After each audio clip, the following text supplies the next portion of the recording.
guardar o seu espacinho aí, pegar sua Bíblia, para a gente começar mais um estudo a respeito do nosso tema já de algumas semanas, que é a morte. Estamos estudando a respeito da morte, construindo uma visão bíblica a respeito da morte. Nós já tivemos alguns estudos. Esses estudos estão disponibilizados no YouTube, na página do YouTube da nossa igreja. É só você entrar lá no YouTube e digitar Igreja Batista Redenção, com exceção do primeiro estudo. O primeiro estudo não foi gravado, mas vários conceitos do primeiro estudo eu citei novamente nos estudos seguintes. Então você vai conseguir acompanhar tudo por ali, tá bom? Hoje, em especial, eu quero falar com vocês a respeito de 3 mitos da vida pós-morte, ou 3 mitos da morte. Quando a gente fala de vida pós-morte, é a ideia do que as pessoas pensam que acontece quando alguém morre. Por isso está aqui vida pós-morte. Veja só, existem muitos mitos construídos ao redor disso. As pessoas inventam ideias. E hoje a gente vai fazer mais ou menos como aqueles caçadores de mitos. Não sei se vocês assistiam, acho que tinha no Discovery Channel, não sei se chegou a passar na TV aberta, mas eu assisti os caçadores de mitos. Eram 2 senhores lá que eram especialistas em efeitos especiais e faziam várias experiências malucas para confirmar ou descartar um mito popular sobre ciência e tudo mais. Hoje o que eu quero fazer com vocês é descartar esses 3 mitos que eu julgo os mitos principais no que diz respeito ao que acontece com uma pessoa depois que ela morre. Quando uma pessoa morre, algumas pessoas pensam que ela vai para o purgatório, ou outras pessoas pensam que essa pessoa pode de alguma maneira favorecer, beneficiar os vivos, e ainda outras pessoas pensam que os mortos podem se tornar fantasmas, assombrações, poltergeists, essa coisa toda aí que a gente vê nos filmes. Então, o meu objetivo hoje é desmistificar essas visões aqui. Por isso que eu coloquei 3 mitos da vida pós-morte. Ou seja, depois que a pessoa morre, será que ela vai para o purgatório? Será que ela, de alguma maneira, ajuda os vivos? Será que existem fantasmas? Então, fica aí na nossa transmissão, acompanha aqui pelo Facebook, acompanha pelo Instagram, divulga para as pessoas, compartilha essa live, porque eu creio que o estudo de hoje será um divisor de águas para muitas pessoas que nutrem ideias como essa. Eu vou orar agora e na sequência já começo o nosso estudo. Se você tiver dúvidas e quiser comentar alguma coisa, passar alguma impressão sua ou perguntar algo, você pode fazer isso pelo Facebook aqui e pelo Instagram no final. No Instagram os comentários são habilitados apenas no final para que você possa fazer sua pergunta. Então anota aí no papelzinho, você que está no Instagram, e pergunta para a gente no final. E aqui pelo Facebook você pode colocar a sua pergunta aí no chat, tá bom? Vamos orar e já começar o nosso estudo, porque hoje a gente tem um caminho aí a percorrer. Senhor, nós agradecemos por mais este dia, obrigado por mais esta reunião virtual que fazemos aqui, obrigado porque podemos estudar a Tua Palavra e tirar esses mitos que as pessoas têm na cabeça, essas ideias erradas que nós ouvimos ao longo de toda a nossa vida e olhar para a Sua Palavra, olhar para o que a Sua Palavra diz a respeito da morte, do que acontece depois que nós morremos, de maneira que nós tenhamos uma visão correta, livre de medos bobos, livre de crendices pagãs, livre de qualquer mitologia desse tipo. Dá-nos humildade e nos ajuda aqui ao longo desse tempo. Em nome de Jesus, amém.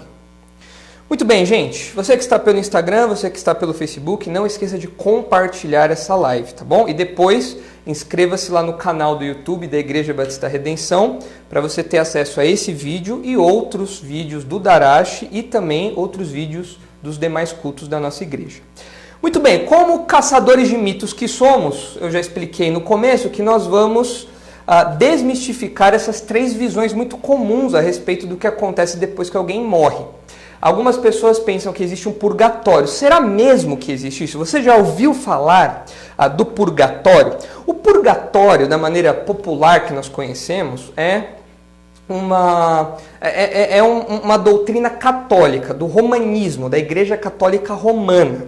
Não é uma invenção, não é uma doutrina evangélica protestante. Ok, mas o problema é que o purgatório, por ser uma doutrina romanista antiga, ela acaba entrando na cabeça das pessoas e fica ali de fundo, né? Então você ouve às vezes algumas histórias, né? Por exemplo, você já deve ter ouvido falar da história de que Chaves, aquele seriado, né, do Chaves, nada mais é do que pessoas que cometeram pecados e estão pagando ali os seus pecados numa espécie de purgatório, alguma coisa assim. Nós ouvimos isso, a pessoa foi para o purgatório. Inclusive, o hábito de acender velas nas igrejas, você entra numa igreja católica e você vê várias velas acesas, aí você fala, por que essas velas? Está relacionado, em parte, à crença no purgatório. Mas o que é essa crença, então, no purgatório? Eu trouxe aqui uma definição da própria Igreja Católica, de um documento católico a respeito do que é o purgatório. Veja só o que eles falam a respeito disso. Eu vou ler aqui para vocês uma definição bem breve a respeito, uma declaração breve a respeito do purgatório. Olha só. Sobre o purgatório, o Catecismo da Igreja Católica declara: a purificação final ou purgatório. Os que morrem na graça e na amizade de Deus, mas não são de todos purificados, embora seguros da sua salvação eterna, sofrem depois da morte uma purificação, a fim de obterem a santidade necessária para entrar na alegria do céu. Ou seja, o que o Catecismo da Igreja Católica Romana fala? Que os batizados, aqueles que são crentes católicos, eles não vão para o inferno quando eles morrem. Mas o que acontece? Você foi batizado, você agora recebeu alguns benefícios da obra de Jesus por você. Mas você ainda, depois de batizado, você ainda cometeu outros pecados. Você ainda teve outros pecados aí na sua vida que você não teve tempo de confessar para o padre, que você não teve tempo de pedir perdão. E quando você morre, como é que você vai fazer? Você precisa dar um jeito nesse pecado, porque a obra de Jesus não foi completa lá atrás, quando você se converteu, para te limpar desse pecado depois que você foi batizado. Então os católicos falam o quê? Bom, a gente precisa de um período intermediário, de um lugar intermediário. Então desenvolveu-se a doutrina do purgatório. Existem vários documentos aí que falam quando essa doutrina surgiu e tudo mais, algo perto do século XIII, alguns falam que Agostinho talvez já falasse disso, enfim. Mas o fato é que eles acreditam que precisa haver um espaço de tempo para que a alma possa ser finalmente purificada daqueles pecados que não deu tempo de resolver em vida ainda depois do batismo. Então a alma vai para esse espaço, para esse purgatório, não é um inferno, é um espaço lá onde, por meio de alguma espécie de sofrimento, essa alma é purificada, para que ela tenha a visão beatífica, ou seja, é a visão de Deus, é ela entrar no céu mesmo, no céu para valer. Então essa é a importância do purgatório para o romanismo. Veja aqui a definição. A igreja chama purgatório a esta purificação final dos eleitos, que é absolutamente distinta do castigo dos condenados. E você tem aqui os concílios que reforçam, os concílios católicos romanos, né, que reforçam isso. E qual que é a base bíblica disso? Bom, aqui entra um aspecto interessante do estudo de hoje. Nós vamos ver que, além de livros que não têm nada a ver com Bíblia, essas visões se apoiam em textos bíblicos mal interpretados. E o purgatório entra nessa lista. Mas o purgatório, via de regra, né, toma por base o relato de 2 Macabeus. Mas você fala, mas pastor, esse livro nem está na Bíblia protestante. Realmente não está. Se você for olhar no seu índice aí da Bíblia, você vê que não tem 2 Macabeus. Nós temos 66 livros e 1 e 2 Macabeus não estão nesse índice de livros. Por quê? Porque a Igreja Católica Romana, como você deve saber, tem mais livros do que nós. Nós, protestantes, temos 66 livros. Os católicos romanos têm mais do que isso. São chamados livros apócrifos. Livros que não são inspirados por Deus. Livros que não fazem parte da palavra de Deus, mas que foram colocados ali por um achismo católico e não tem teologia sólida nesses livros aí. São adições à palavra de Deus. E uma dessas adições é o livro de Macabeus. O que acontece nesse relato então? É o relato de uma revolta judaica ali antes de Cristo. No meio da batalha, alguns judeus morrem. No meio dessa revolta que tem ali, uma revolta por independência do povo judeu, alguns judeus morrem. E o que acontece? Quando os judeus que sobreviveram vão olhar ali os judeus que morreram, eles percebem que os judeus que morreram tinham junto de si alguns apetrechos pagãos. E aí o pessoal fala, e agora? Agora já era, não tem jeito, eles morreram aqui com o negócio pagão e vai queimar o filme para eles. Então vamos fazer uma oração por eles. Vamos juntar uma oferta, fazer aí uma vaquinha de oferta, todo mundo aqui. A gente faz uma grande oferta, uma grande oração por eles, para que o espírito deles sejam inocentados disso que aconteceu. Então, segundo a Igreja Católica, aí está a base da intercessão em favor dos mortos. É por isso que a Igreja Católica acende velas, por exemplo, para os mortos. Para que os mortos ali, na escuridão do purgatório, consigam se purificar, consigam obter algum benefício para se purificar logo e entrar no céu de fato.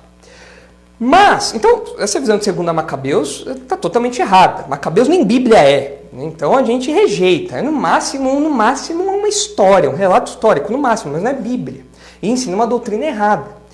Mas outro texto que é mal interpretado é o texto de 1 Coríntios 3. Em 1 Coríntios 3, especialmente no versículo 15, Paulo fala assim, que as obras das pessoas, dos crentes, serão colocadas à prova, serão testadas.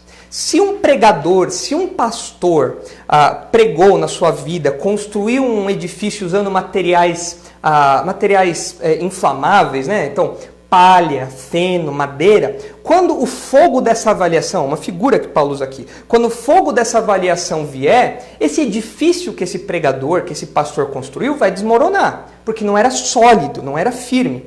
Por outro lado, se um pastor, um pregador, um professor se mantiveram fiéis a essa doutrina, eles construíram o seu prédio com pedras preciosas. Eles construíram o seu prédio com material resistente ao fogo. Então a construção deles não vai ser consumida. Aquele primeiro, aqui é um crente, mas que construiu um prédio meio capenga, com materiais meia boca, esse daí, a construção dele vai se queimar, mas ele vai ser salvo. O texto fala, ele será salvo como que pelo fogo, ou seja, ele será salvo como quem sai de um incêndio, sem levar nada consigo. Ele vai sair só ele. Mas ali não está falando de salvação, ali está falando do proveito daquilo que ele fez em vida, uma avaliação do seu trabalho em vida. O católico romano olha para esse texto e fala, aqui está o purgatório. Esse fogo não é um fogo de avaliação do trabalho de alguém em vida, de um pastor, de um professor, de um mestre. Esse fogo é o fogo da purificação, é o fogo do purgatório, ou seja, a pessoa será purificada por esse fogo e então entrará no céu, salva como que pelo fogo, salva pelo fogo. Vejam, o romanismo distorceu a interpretação do texto. O texto não fala sobre salvação em termos de entrar no céu ou não. O texto fala de avaliação do que foi feito em vida, e feito no ministério de uma pessoa.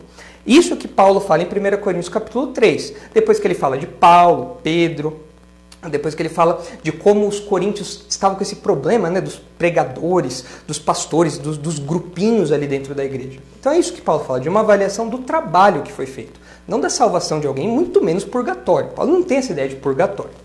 Mas, ainda que essa ideia do purgatório seja muito distante para nós, porque ela está envolvida no catolicismo, você possivelmente já conheceu alguém que acredita nessa doutrina e que espera não ir para o purgatório ou esperando entrar direto no céu, né? Mas a pessoa ir para o purgatório, para ela não tem problema, porque pelo menos não é inferno. Nada bíblico essa doutrina. Mas talvez você conheça a Igreja de Jesus Cristo dos Santos dos Últimos Dias. É quase um trava-língua o nome dessa igreja. É uma igreja, é uma seita herética. É conhecida também pela Igreja dos Mormons, são os Mormons. Os Mormons não acreditam num purgatório nos termos católicos romanistas. Mas os Mormons acreditam no que nós chamamos de batismo vicário, ou batismo pelos mortos. Vicário significa em favor de. Então a ideia de um batismo em favor dos mortos. Então acontece assim, você vai num templo mormon, eles têm templos lá, você vai num templo dessa seita e você, mormon, pode se batizar em favor do seu tio-avô que morreu sem ser mormon. O cara morreu, o cara era um incrédulo aí, o cara não queria nada, ele morreu. Agora ele está sofrendo. Mas você que é mormon, agora você pode se batizar no lugar dele. E a alma dele agora vai ser salva porque você se batizou por conta dele. Isso que os mormons ensinam. Veja só, eu estou trazendo aqui as declarações desses grupos para vocês verem que eu não estou inventando nada disso. São coisas que eles realmente acreditam. Veja aqui o que diz um texto da igreja de Jesus Cristo dos Santos dos Últimos Dias, a Igreja Mormon. Olha só. Enquanto esteve aqui na terra, Jesus profetizou que também pregaria aos mortos. Pedro nos diz que isso ocorreu no intervalo entre a crucificação e a ressurreição do Salvador, que é esse texto aqui de 1 Pedro 3,18, que eu já vou explicar daqui a pouquinho, porque não tem nada a ver com o que os mormons estão falando aqui. O presidente Joseph Smith, um falso profeta do mormonismo, testemunhou em visão que o Salvador visitou o mundo espiritual e, dentre os espíritos justos, organizou suas forças e designou mensageiros revestidos de poder e autoridade e comissionou-os para levar a luz do evangelho aos que estavam nas trevas. Basicamente, o que o texto está falando, a partir de uma má interpretação de 1 Pedro 3, é que depois que Jesus morreu, ele desceu até o inferno e fez lá um culto evangelístico. E o pessoal ouviu o apelo de Jesus. É óbvio que o pessoal viu, você está no inferno, qualquer coisa que aparecer você vai pegar. E o pessoal, os demônios ali, ouviram o apelo de Jesus e se converteram. Então, esse seria o estado dessas pessoas. Veja só, a esses foi ensinada a fé em Deus, o arrependimento do pecado, o batismo vicário para a remissão dos pecados e o dom do Espírito Santo pela imposição de mãos. A doutrina de que os mortos podem ser batizados e realizar ordenanças pelos mortos, a doutrina de que os vivos podem ser batizados e realizar ordenança pelos mortos vicariamente, foi revelada novamente ao profeta Joseph Smith. Veja, o romanismo, para o purgatório, se baseia num livro não bíblico, Macabeus. E os mormons se baseiam nas profecias desse Joseph Smith, que não tem nada a ver com Bíblia também. Né? Ele aprendeu que não só a salvação individual é oferecida aos espíritos que aguardam a ressurreição, mas que eles também podem ser unidos no céu como marido e mulher e ser selados a seus respectivos pais e mães de todas as gerações passadas, assim como seus filhos de todas as gerações seguintes podem ser selados a eles. O Senhor instruiu o profeta de que esses ritos sagrados só podem ser realizados de maneira adequada numa casa construída em seu nome, um templo. E por isso que os mormons têm os templos, onde esses batismos vicários são realizados. Então, qual que é a ideia? O meu pai morreu sem ser crente, sem ser um mormon, eu vou lá, me batizo por ele, a fim de que agora ele seja salvo, a alma dele saia do castigo e seja salva. E os textos que eles se baseiam para isso são textos, de novo, interpretados de maneira errada. 1 Coríntios 15, 29, veja aí rapidamente comigo. 1 Coríntios 15, 29 é um texto muito mal interpretado, especialmente pelos mormons, e que dá essa ideia de que nós, vivos, podemos fazer alguma coisa pelos mortos. Seja no catolicismo, acender vela, seja no mormonismo, se batizar pelos mortos, ou qualquer outra coisa, fazer uma oferenda, esse tipo de coisa. Veja o que diz aí 1 Coríntios 15, 29, olha só. 1 Coríntios 15, 29. De outra maneira, que farão os que se batizam por causa dos mortos? Se absolutamente os mortos não ressuscitam, por que se batizam por causa deles? Olha o que Paulo está falando. Que algumas pessoas da igreja de Corinto se batizavam pelos mortos. Pronto, o mormonismo fala, viu? Eles estavam fazendo batismo vicário. Não, não é isso que Paulo está falando. Paulo está argumentando aqui contra a crença que algumas pessoas estavam propagando de que a ressurreição não existia, de que as pessoas não ressuscitavam. E Paulo está falando assim, veja, se a ressurreição não existe, então a gente tem um grande problema. Se a ressurreição não existe, Jesus não ressuscitou, nós não ressuscitaremos com ele, e pior, aquelas pessoas que morreram acreditando nisso, vão ficar mortas lá, não valeu de nada o que elas creram. A crença delas foi em nada, elas vão continuar mortas se a ressurreição não existe. Então, quando Paulo fala aqui farão aqueles que se batizam por causa dos mortos, não é que Paulo estava pregando que de alguma maneira o meu batismo pode favorecer algum morto. Não, eu estou sendo batizado na mesma fé que aquela pessoa que morreu. Uma pessoa crente, viveu a sua vida, creu em Jesus, foi batizada e morreu. Eu agora, ouvindo o testemunho daquela pessoa, ouvindo o que aquela pessoa pregou quando estava em vida, eu creio na mensagem do Evangelho também e me batizo também. Então não significa que eu estou me batizando em favor daquela pessoa, levando algum benefício para ela, mas significa que eu estou compartilhando da fé que ela tinha, do batismo que ela experimentou. Então eu estou participando disso. Agora, se não há ressurreição, Eu estou me batizando aqui por uma coisa que é mentira, por algo que essa pessoa que morreu nunca vai experimentar. Então Paulo está atacando a falsa crença de que a ressurreição não existia. É isso. 1 Pedro 3, 18 a 20. Olha só o que diz. Pois também Cristo morreu uma única vez pelos pecados, o justo pelos injustos, para conduzir-vos a Deus, morto sim na carne, mas vivificado no Espírito, no qual também foi e pregou aos espíritos em prisão, os quais, noutro tempo, foram desobedientes, quando a longanimidade de Deus aguardava nos dias de Noé, enquanto se preparava a arca. Veja aqui o que Pedro está falando. Numa primeira leitura, parece que Jesus foi a algum lugar pregar. E Jesus pregou para esses espíritos em prisão aqui, que são espíritos dos dias de Noé. Aí você fica, nossa, mas o que é isso que está acontecendo aqui? O que quer dizer isso? Bom, esse texto não mostra que algumas almas estavam no purgatório, muito menos que Jesus desceu até o inferno para pregar essas pessoas. Não é isso que esse texto ensina.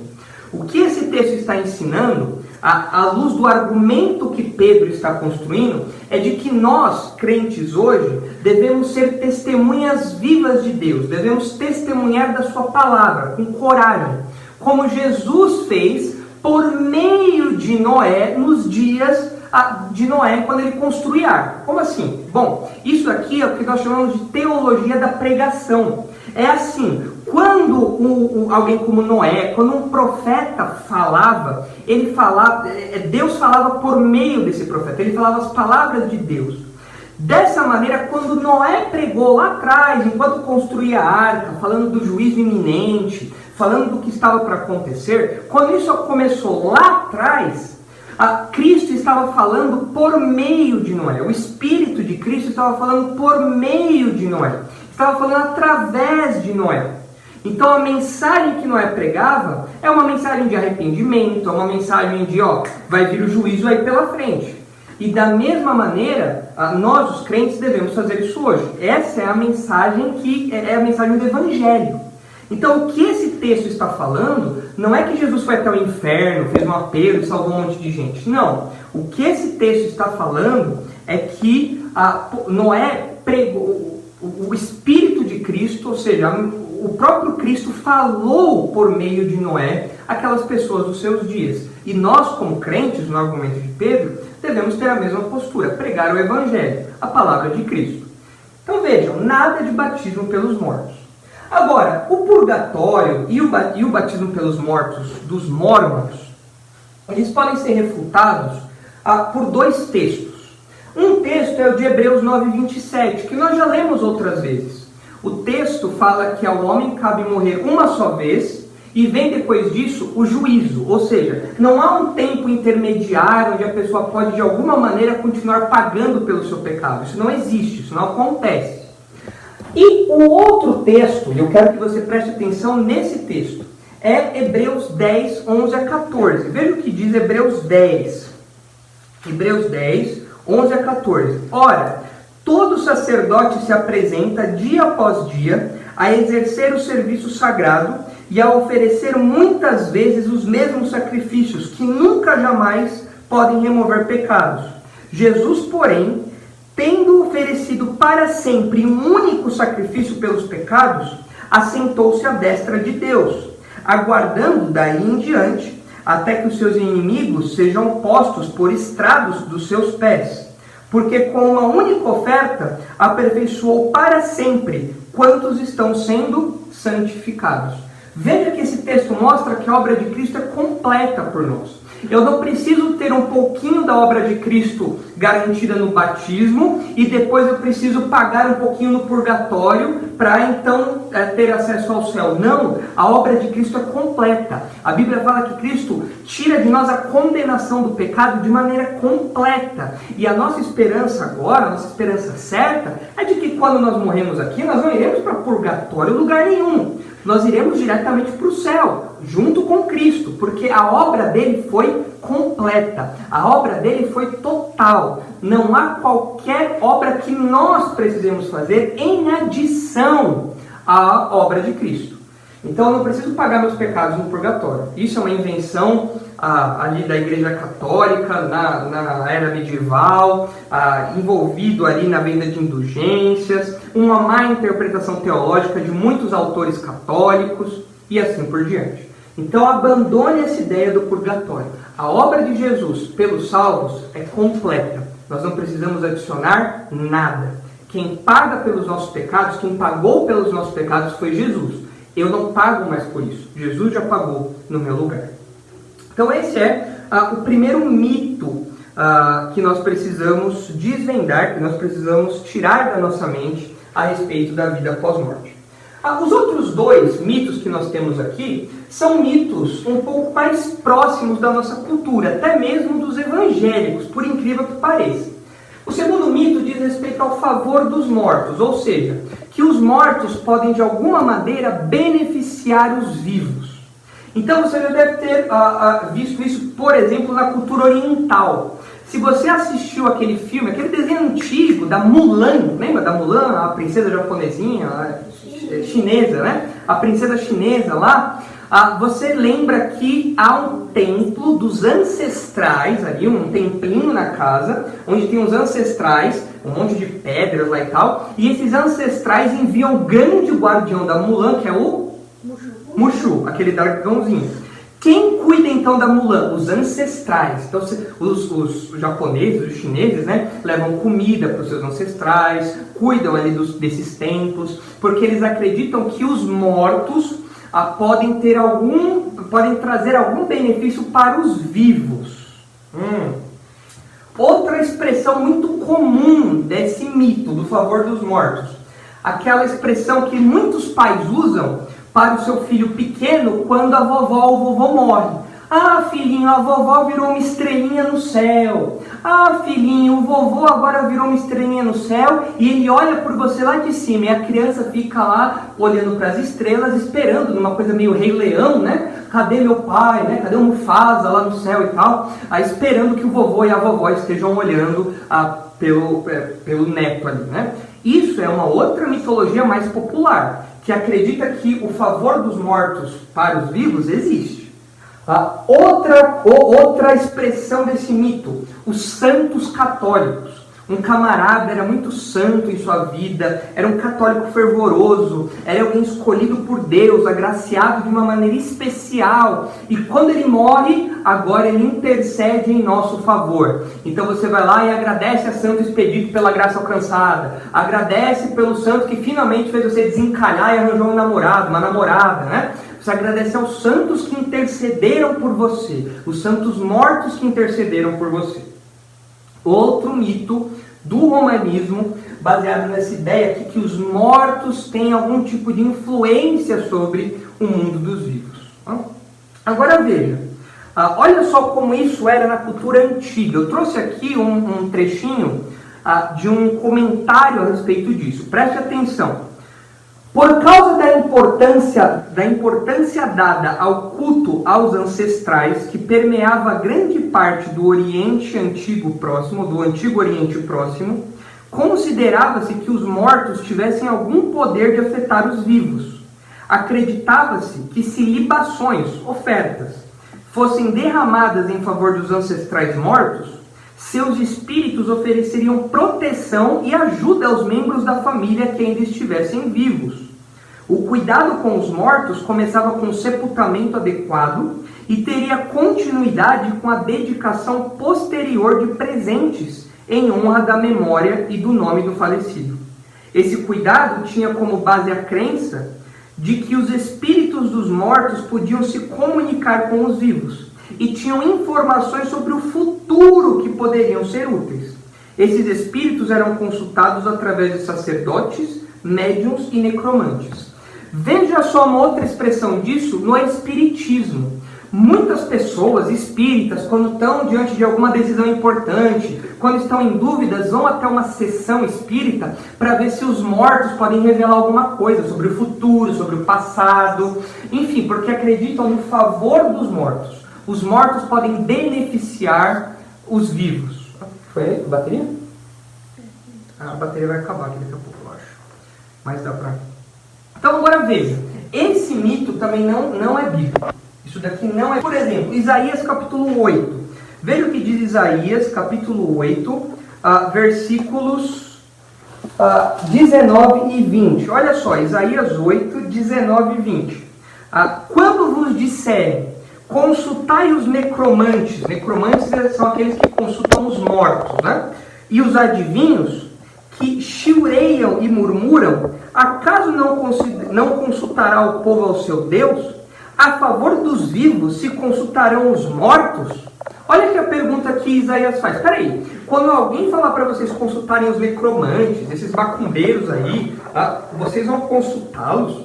Vocês vão para esse povo, por conta dos vivos, por causa dos vivos, vocês vão consultar os mortos? É uma pergunta retórica aqui. A resposta implícita é, óbvio que não. Né?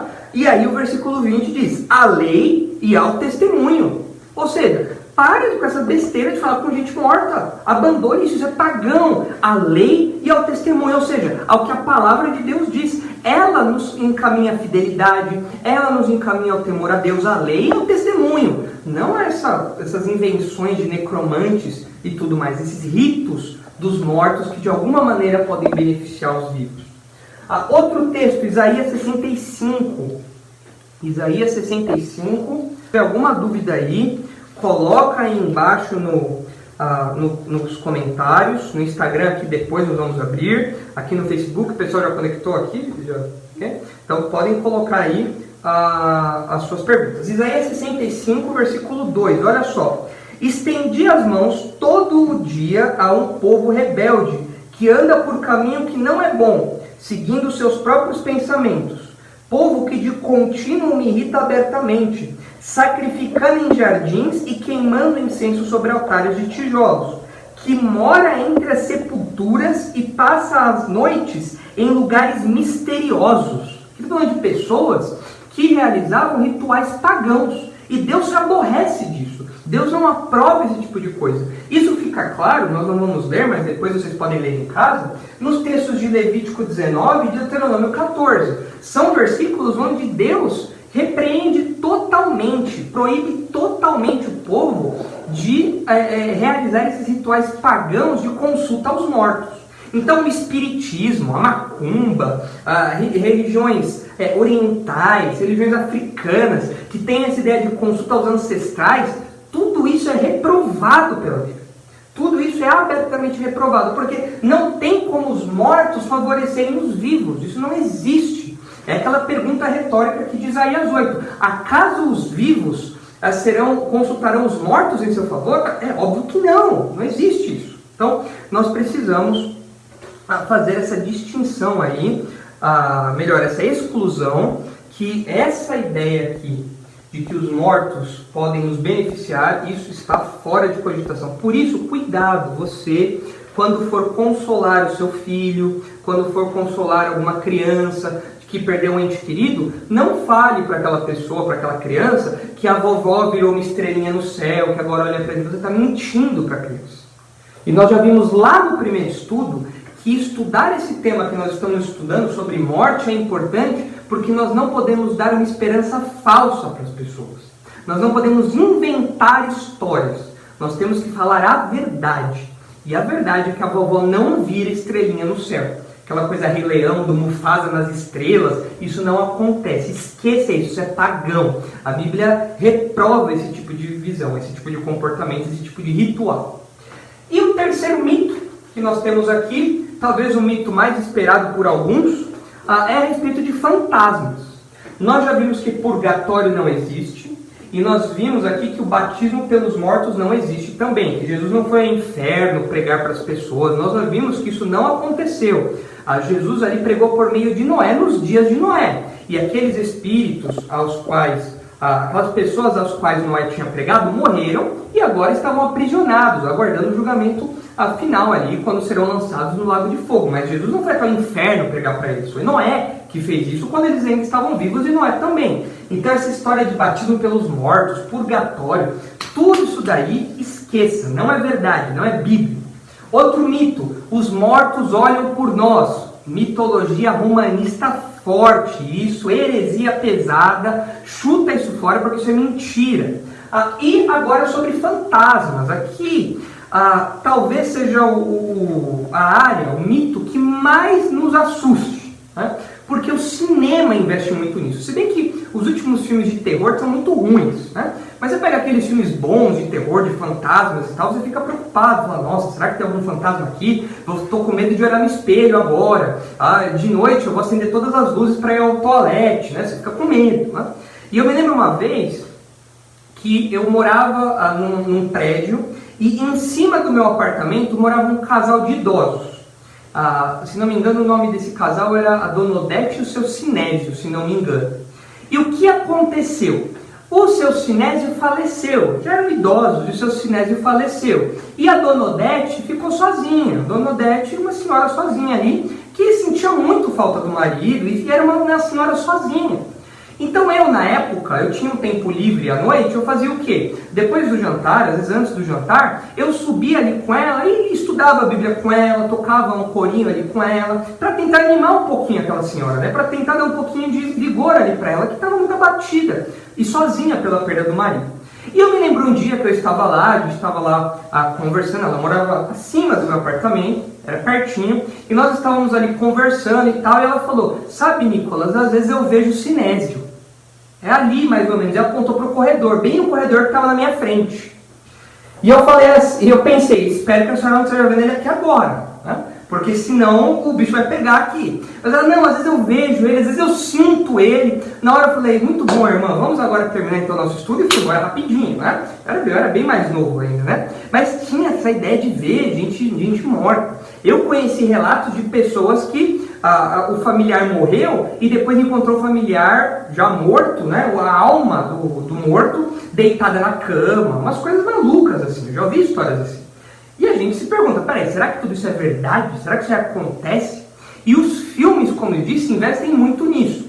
Você tem desde filmes de terror, como Annabelle, Atividade Paranormal, Invocação do Mal, esses filmes assim, até filmes de comédia como Caça-Fantasmas, Gasparzinho, Fantasminha Camarada, né? E até filme de drama. Os mais antigos devem se lembrar de Ghost, né? Aquele filme que o rapaz morre, né? Patrick Swayze, né? Ele morre, e aí ele volta para tentar falar a palavra eu te amo para a namorada dele, enfim. Então você tem terror, você tem comédia, você tem drama, tudo em torno da figura dos fantasmas aqui. E nem mesmo as crianças fogem disso. Vocês devem se lembrar que a Turma da Mônica tem um personagem que é chamado Penadinho, é um fantasma. Você conhece, Sofia, o Penadinho? Sofia lia bastante Turma da Mônica quando era pequena, né? Você chegou a ler alguma coisa com o Penadinho? Então, Penadinho é um fantasminha, é uma alma penada, né? Então aquela história também de loira do banheiro, todas essas coisas da mitologia do ensino médio e fundamental gira em torno de fantasmas aqui. Agora vem a pergunta, será que fantasmas existem? Resposta, não. Fantasmas não existem, assombrações não existem. Por quê? Porque a Bíblia não fala a respeito dessas coisas. Porque se existissem, haveria ali um espaço entre a morte da pessoa e o julgamento, o juízo dela, no inferno ou no céu, haveria um espaço ali que é onde as pessoas colocam o purgatório e que é onde as pessoas colocam esse vagar aqui pelo mundo perdido. Não existe isso. Hebreus 9:27 fala que quando a pessoa morre, já vem o juízo. Não há nenhum espaço de tempo para ela ficar zanzando pela terra, né? Então nós precisamos tirar essa ideia de fantasma da nossa mente. Mas talvez alguém diga assim, mas pastor, e o texto de 1 Samuel 28? O texto de 1 Samuel 28 pode parecer um problema para alguns, mas na verdade não é problema nenhum. Por quê? Porque o texto de 1 Samuel 28 é um texto que pode para alguns sugerir a ideia de fantasmas. Mas não é isso que o texto quer mostrar. Nós precisamos entender esse texto à luz do objetivo do autor bíblico. O que acontece em 1 Samuel 28? Acontece o seguinte. Samuel, sacerdote, juiz de Israel, tinha morrido. E Saul, que era o rei de Israel, teve vários embates com Samuel. Samuel morreu e Saul agora estava prestes a entrar na batalha contra os filisteus. Só que qual que é o problema? Naqueles dias, quando um rei ia entrar em combate como esse que Saul ia entrar, os reis tinham orientação de Deus, do tipo, olha, vá que você vai ganhar, ou não vá porque você vai perder. Era uma direção que Deus dava para os reis na conquista dos territórios. Qual que é o problema? Saul foi tão desobediente quando Samuel estava vivo ainda, que Deus não falou mais com Saul. E o texto fala, em 1 Samuel 28, que Deus não falou pelo Urim e pelo Tumim, Deus não falou pelos sacerdotes, pelos profetas, por sonhos, por visões. Nada do modo como Deus se comunicava no Antigo Testamento chegou até Saul. Deus estava mudo, em silêncio absoluto para com Saul. E Saul ficou desesperado, porque ele não sabia o que ia acontecer.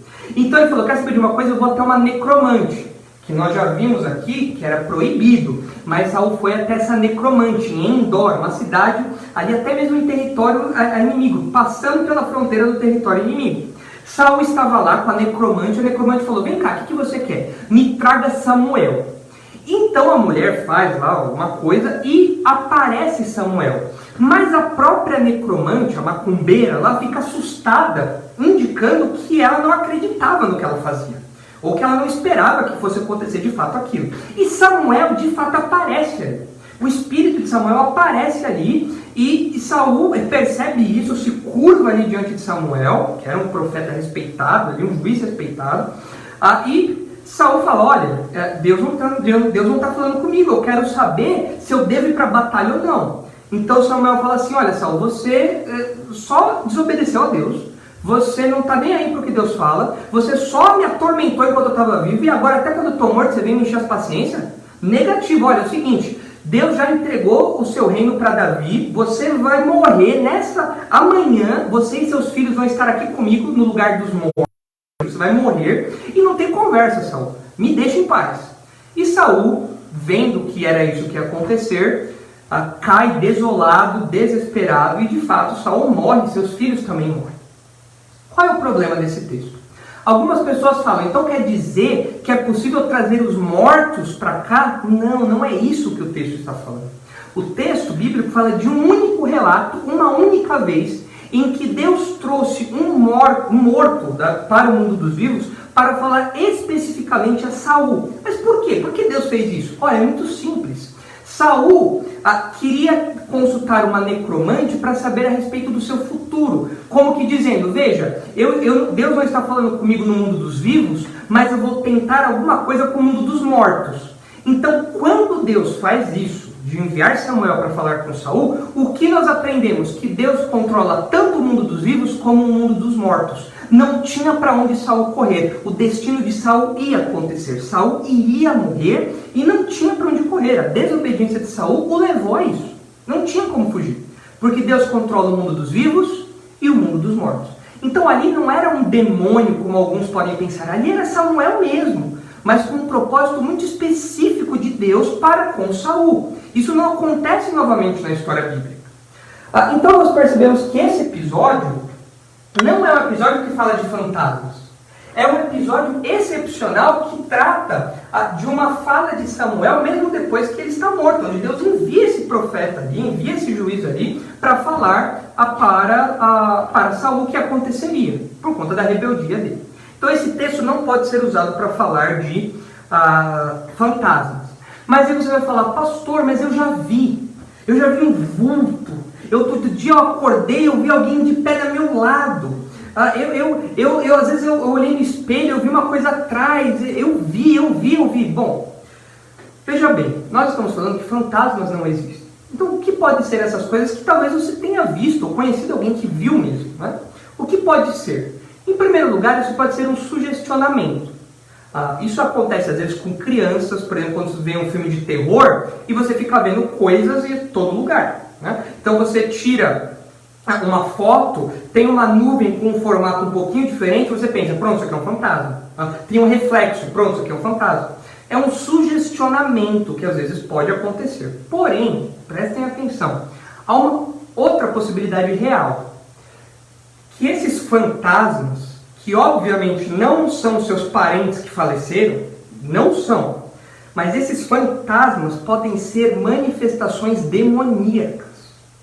Diferente do que acontece aqui em 1 Samuel 28, onde era de fato Samuel, um caso muito isolado, específico do Antigo Testamento, o que nós vemos que pode acontecer é que demônios às vezes assumem formas como essa, né, de assombrações, de fantasmas, para escravizar pelo medo as pessoas.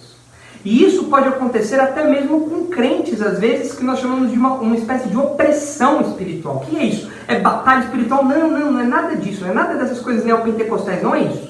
Acontece que, às vezes, para colocar medo, os demônios podem assumir formas assustadoras. Os demônios podem colocar medo no coração das pessoas.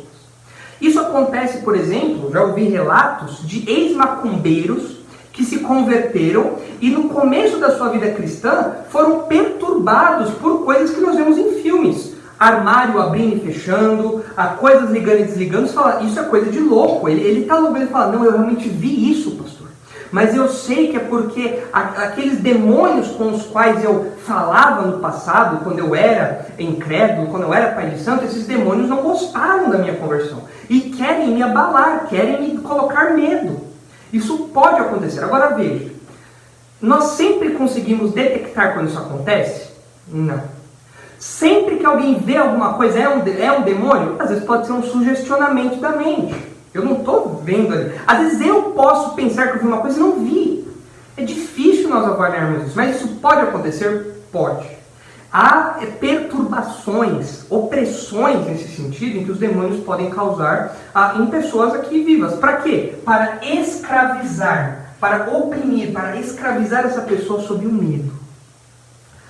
Mas veja bem, e aqui eu quero fazer um ponto para nós caminharmos para o final, uma conexão para nós caminharmos para o final. Isso pode acontecer. Então não são fantasmas, são demônios, pressão demoníaca.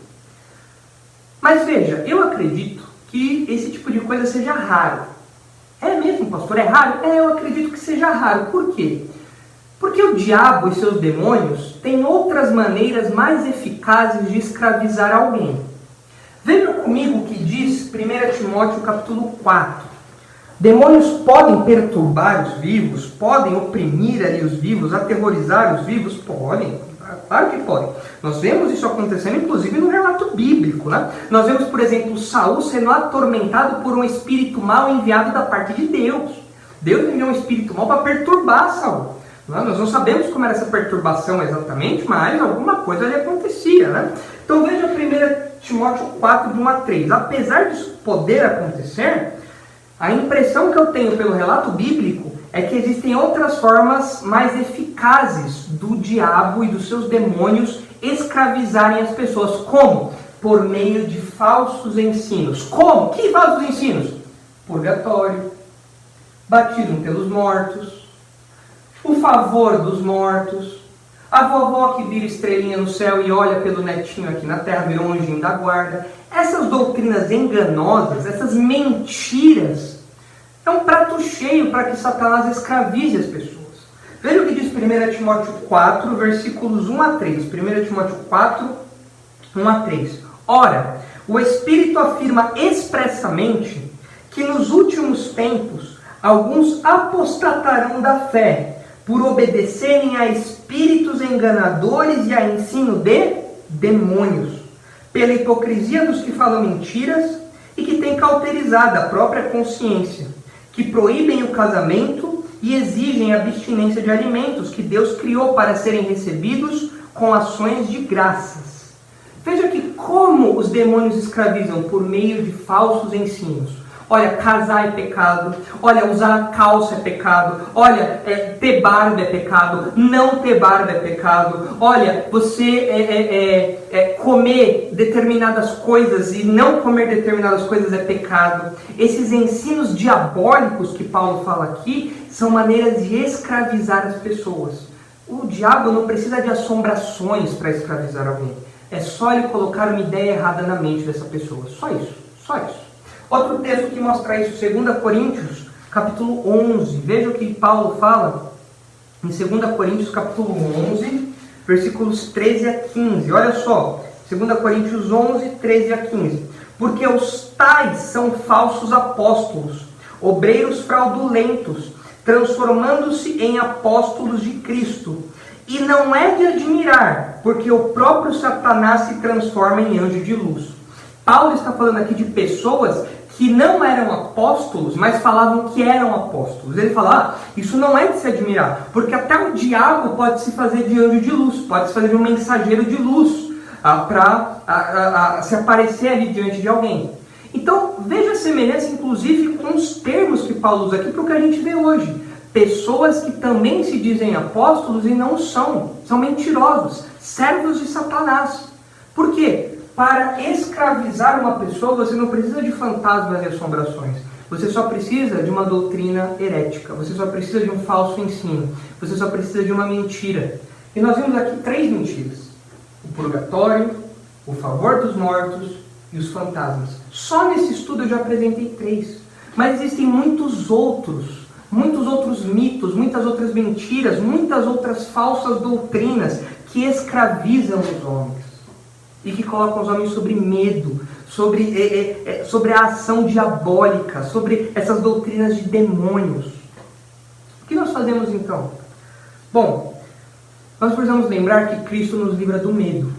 Nós temos estudado que Jesus nos livra do medo da morte, é isso que Hebreus fala, porque Jesus venceu a morte. Mas nós também precisamos lembrar que Jesus nos livra do medo dessas coisas aqui.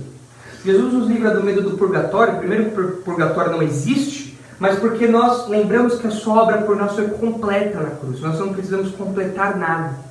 Cristo nos livra do medo porque nós não precisamos do favor dos mortos, porque nós temos um Senhor que está sentado no céu, em seu trono, reinando ali, e que olha por nós, intercede por nós, Jesus Cristo, e não os mortos, os santos. Então eu não preciso ter medo dos mortos, não preciso viver escravizado por isso. Eu não preciso ter medo aqui de fantasmas, almas penadas, porque o próprio Senhor está olhando por mim. Mas pastor, e os demônios? Jesus continua nos protegendo dos demônios. Jesus nos protege, Jesus nos guarda. Nós temos o próprio Deus fazendo guarda ao nosso redor, nos protegendo dia e noite, 24 horas por dia. O Senhor Jesus nos livra do medo. Se você é uma pessoa que vive com medo, é porque talvez você não tenha aceitado Jesus como seu Salvador ainda. Então corra disso, abandone esses mitos, tire isso da cabeça e volte-se à cruz, onde Cristo morreu por pecadores como eu e como você. E assim você encontrará descanso e largará esse seu medo de fantasmas, de purgatório, de ficar intercedendo em favor dos mortos, achando que os mortos vão beneficiar a gente. Não, fuja disso, fuja disso. E outra coisa, Jesus Cristo não nos livra apenas do medo, mas Jesus Cristo também nos livra do juízo. Essa visão aqui, especialmente, a visão do purgatório, dos mormons, nos diz que nós precisamos de alguma maneira completar a nossa salvação ainda. E que nós, se não fizermos isso, vamos desfrutar de alguma medida do juízo de Deus, de alguma medida da disciplina de Deus. Meus irmãos, a Bíblia não diz isso. A Bíblia diz que a obra de Cristo é completa. Já não há nenhuma condenação para os que estão em Cristo Jesus. É isso que o apóstolo Paulo nos diz. Não há nenhuma condenação. Nós estamos totalmente libertos disso. Nós fomos considerados justos agora diante de Deus. Eu não preciso pagar meus pecados em purgatório. Eu não preciso que os santos façam alguma coisa por mim. Não, eu não preciso disso. A obra de Jesus é completa e é suficiente. Então, o Evangelho nos liberta desses mitos. E eu espero que esse breve estudo aqui de hoje, que nós corremos bastante, tenha trazido alguma luz para você. Se você não entendeu algum desses tópicos, você pode entrar no YouTube, no nosso canal do YouTube da nossa igreja, onde tem lá várias explicações de alguns tópicos que nós tratamos aqui. Há um vídeo, inclusive, onde o pastor Marcos Branconato explica sobre 1 Pedro 3, 18 a 20. Se a minha explicação não ficou tão clara, você pode ir lá e ver um vídeo dedicado a isso. O vídeo acho que chama Jesus pregou no inferno, alguma coisa assim. E você vai ver uma explicação detalhada a respeito disso ali. Vendo que nós não precisamos ter medo dessas coisas aqui. Porque a obra de Jesus é completa. Muito bem, agora é a hora que, se você tiver alguma pergunta, você pode fazer. Nós temos ainda alguns minutos ou não? Instagram? Quanto tempo nós temos no Instagram? Não apareceu nada aqui. Ainda não? Bom, então a gente deve ter 1 ou 2 minutos aí no Instagram. Tem alguma pergunta aqui? Aqui no Face. Diga então. Marcelo Mendonça. Pastor, qual o nome do livro que o senhor mencionou acerca daqueles que consultavam e criam nesses ritos? Livro que eu... bom, citei vários livros aqui. Talvez a gente esteja falando de Macabeus, não sei, que é onde os católicos se baseiam, né? É esse livro aqui? Pode ser também, né? Esse aqui é um comentário, chama Comentário Bíblico Atos, do Antigo Testamento, onde ele fala sobre os rituais que os povos antigos faziam em favor ou buscando o favor dos mortos. Se for esse livro aqui. Se você está perguntando sobre a base bíblica, que não é bíblica, que o romanismo usa para falar dessa relação dos vivos e dos mortos, eles usam o livro de 2 Macabeus, que não é bíblico, é um livro apócrifo. Tem mais perguntas aí? Aqui no Instagram tem uma. O cristão pode ser possuído por demônios? Não, o cristão não pode ser possuído por demônios porque o Espírito Santo já habita em nós. Então o crente não pode ser possuído por demônios. Tem mais pergunta aí? Eu acho que tem. A Helena tá vendo aqui, Helena, você achou? E quanto ao profeta Samuel que retornou quando Saul procurou a cartomante, já foi explicado. Eu expliquei aqui no texto, é um caso muito específico em que Deus tinha um objetivo específico com isso, que nós entendemos à luz do propósito autoral de Samuel. Por que isso aconteceu? Para mostrar que Deus era o Deus de vivos e de mortos, não tinha para onde Saul correr. Mais uma dúvida. Fantasmas não existem, mas os demônios podem fazer as coisas que atribuímos às vezes a fantasmas, como assustar as pessoas à noite, também já foi explicado. Aqui tem uma. Ele está perguntando como assistir filmes e desenhos de uma maneira crítica, já que você falou, acho que de gibi, filmes e tal. Você tem que assistir esses filmes a partir da ótica da palavra de Deus. Se você é pai, por exemplo, se você está assistindo com o seu filho pequeno e o filme fala alguma mentira, você tem que na hora falar, olha, isso que o filme falou é mentira. 30 segundos aqui. Isso que o filme falou é mentira, você não deve acreditar nisso. Ou, depois de assistir uma peça de teatro, alguma coisa, falar, olha, isso daqui é mentiroso, a Bíblia diz outra coisa, ensinar. Então, a maneira crítica é ter contato com a palavra de Deus e ver o que é mentira e o que é verdade. E filtrar isso daí. Aqui do Instagram já vai acabar, né? Então, tchau, gente. Até mais. Semana que vem estamos aí de novo. O Potter perguntou daqui. Depois fala pra ele mandar. Tá, ok. Agora vamos aqui só pelo Facebook. Tem alguma aqui?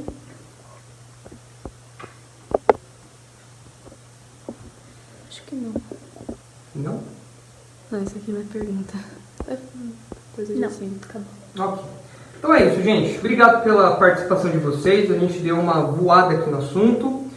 E eu espero que tenha ficado claro aí esses tópicos que a gente abordou. Que Deus abençoe vocês. Até semana que vem.